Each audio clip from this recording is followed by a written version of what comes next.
Nah, yang jadi pertanyaan kan akhirnya begini kalau buat saya. Sebagus apa PSSI-nya Erick Thohir kalau sekjennya Yunus Nusi gitu loh. Kan semua orang juga tahu nggak perlu ilmu roket lah untuk men-track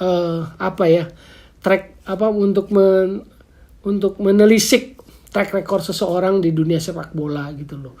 Nggak perlu ilmu roket, nggak perlu waktu yang berlama-lama sebetulnya. Ini kan akhirnya kita ngelihat bahwa semuanya ini dari rangkaian ini nggak semata-mata soal sepak bola.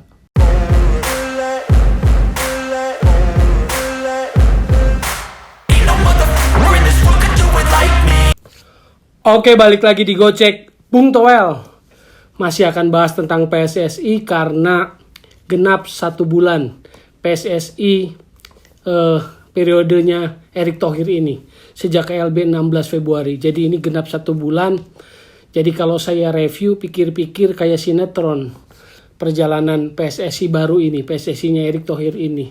Jadi kalau kita mulai dari proses KLB-nya, saya mau bilang bahwa KP ketahuan curang. Jadi kayak judul sinetron tuh, KP ketahuan curang, komite pemilihan maksudnya.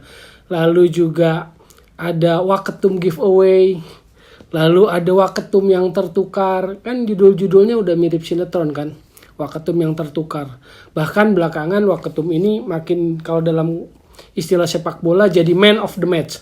Kenapa jadi man of the match? Karena diterima kabar bahwa Erick Thohir memberikan posisi atau jabatan komisaris dari Bank Mandiri kepada Zainuddin Amali. Jadi luar biasa, ini lihat menang banyak lah ya. Setelah mundur dari Menpora, dapat waketum giveaway, lalu waketum tertukar jadi waketum 1, dan sekarang juga jabatan komisaris Bank Mandiri. Luar biasa. Jadi PSSI ini memang menggiurkan, seksi, karena contohnya Zainuddin Amali yang menang banyak lah ya. Nah, dalam perjalanan sebulan ini kalau kita lihat komite tetap, standing komite yang menjadi alat kelengkapan dari PSSI di bawah atau yang dipimpin oleh para exco belum muncul.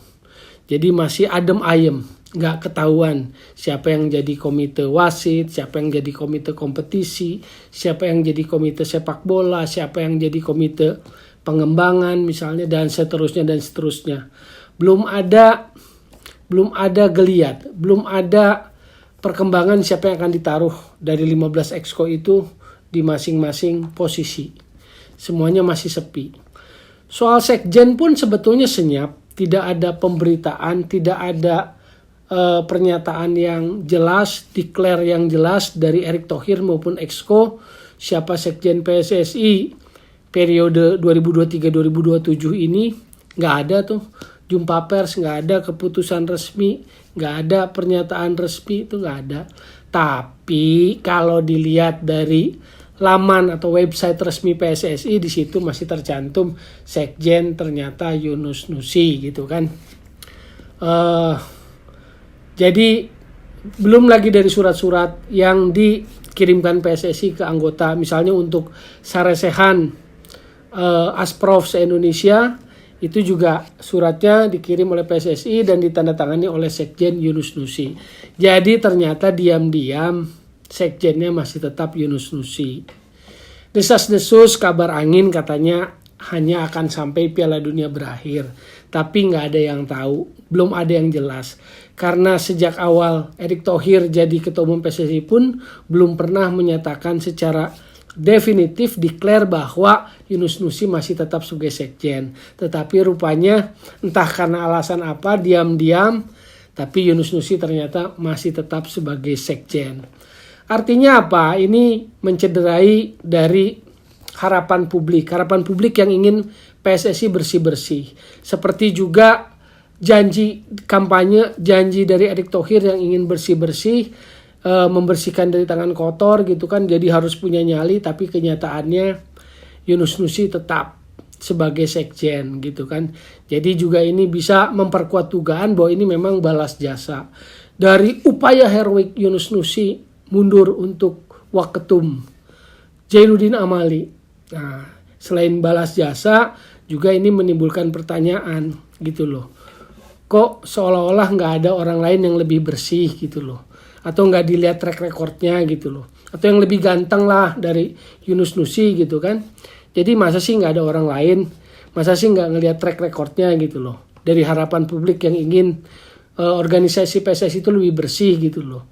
Ini kan ternyata tetap pada pilihan yang ya menurut saya sih mencederai harapan publik terhadap janji bersih-bersih, terhadap janji membersihkan dari tangan kotor. Track recordnya lah dilihat, apa nggak ada insan sepak bola lain yang katakanlah track recordnya lebih bersih gitu loh, atau yang yang lebih ganteng lah gitu kan.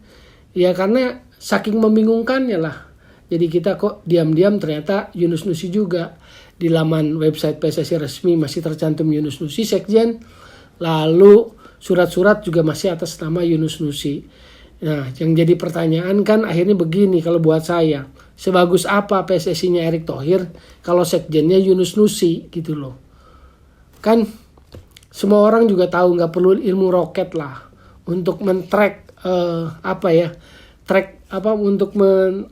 untuk menelisik track record seseorang di dunia sepak bola gitu loh.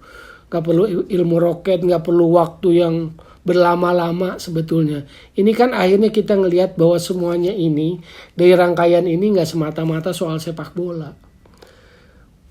KP yang ketahuan curang, waketum giveaway, waketum yang tertukar, waketum yang dapat jabatan komisaris Bank Mandiri, Yunus Nusi yang tetap akhirnya sebagai sekjen tapi nggak pernah diberitakan, tidak pernah ada pernyataan resmi dari PSSI bahwa sekjen PSSI 2023-2027 adalah Yunus Nusi, tidak pernah. Yang ada yang muncul yang diketahui oleh publik adalah ketika lihat website resmi PSSI masih tercantum Yunus Nusi dan surat-surat masih ditandatangani oleh Yunus Nusi. Artinya sederhana saja gitu loh. Satu, sebagus apa PSSI Erick Thohir kalau sekjennya Yunus Nusi. Yang kedua, itu mencederai harapan publik terhadap keinginan melihat PSSI menjadi organisasi yang lebih bersih. Yang itu adalah menjadi concern dari semua insan sepak bola di negeri ini, ingin melihat PSSI bersih dari tangan-tangan kotor. Sekali lagi saya mau ingatkan, jadi solusi bukan polusi sepak bola, dan tetap digocek Bung Toel.